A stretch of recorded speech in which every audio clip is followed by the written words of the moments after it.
Welcome to more Gran Turismo 7 Specialtatin. Today we're featuring the same weekly race at Suzuka that has been featured before. This time where y'all saw it, I'm in the Nissan 400R. It has a whole heck of a heap of acceleration and not much handling. That bit of race right there sums up the car. Also, it kind of sums up the driver ahead. Maybe a slight bit dirty and maybe a slight bit inconsistent. I will say this though, I would rather not pass in the section. Because this might be my best section, but it's also a handling section, and that NSX ahead is one of, if not the best handling cars in this entire race. I'm in one of, if not the worst handling car in the entire race. But it is four-wheel drive, so not to spoil anything, but if it does happen to rain, then that should help me there. And I will spoil a little bit, too, of future races. This is the car I end up using. Generally speaking, I can drive a four-wheel drive a bit better than I can drive a mid-engine rear-wheel drive. And especially consider when it can rain as well, four-wheel drive seems like the way to go. And right now, I'm on my way to go to the lead because there was no contact there. I swear there wasn't. If you want to go back and look at the radar, there wasn't. But that driver might be a little bit mad. If they're on mistake, I don't really know exactly what happened. If I had to guess, they weren't expecting me being in the bad handling car to try and pass them outside. But I did, and it worked. There was no contact. I'll take it, but there is still a car looming in the back there that I have to be a little bit leery of. Plus, maybe if the other car is mad, there's that as well. But for now, it's the car in the back is now up to the front. The car that I was talking about, the one that was looming.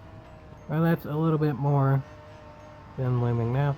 And we're now beyond the sector that I'm decent at, so that's not a good combination for me now, is it? Granted, if I can hang on to the straightaway, I should be fine. But I don't know how this car is going to race me, and it's looking like a bit aggressive. I don't know if I'd outright call it dirty, because we're in just such different cars. Maybe it's hard to tell. It's just still early on in my racing. This is only my second race here. But this is like Friday or whatever in the week. And actually for this region, it would be Saturday. This is for online weekend. So theoretically, the car behind has more experience than me in this race. But in reality, I have more experience playing the game in general. I think it's fair to say. Because it's still an E-Class to D-Class realm of lobby.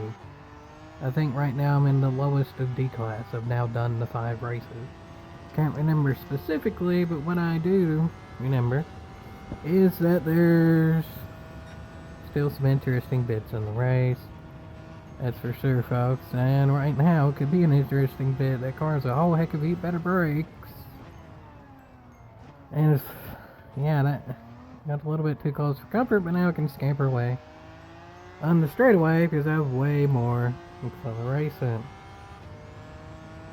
But there's still a whole heck of a heap of racing left, to be quite frank, so who knows exactly what's going to happen. And I also have to worry about, too, battling. If I battle too much with this car, then the others may catch up. And remember, there's the NSX that might be a little bit mad, so there's that as well. In terms of that McLaren, it's kind of like the NSX in that it's good handling and such. But generally speaking, not many people use that version of McLaren. Most people use the other McLaren like I used in the first race that was in the rain.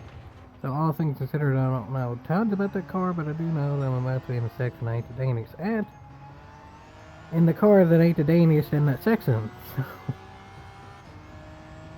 yeah, with my luck through here, at least clean racing. I might not need absolute luck as long as the racing's clean, because if that driver can just go ahead and get by, then I can then just get by on the straight. But for now, well, I don't think it's outright dirty.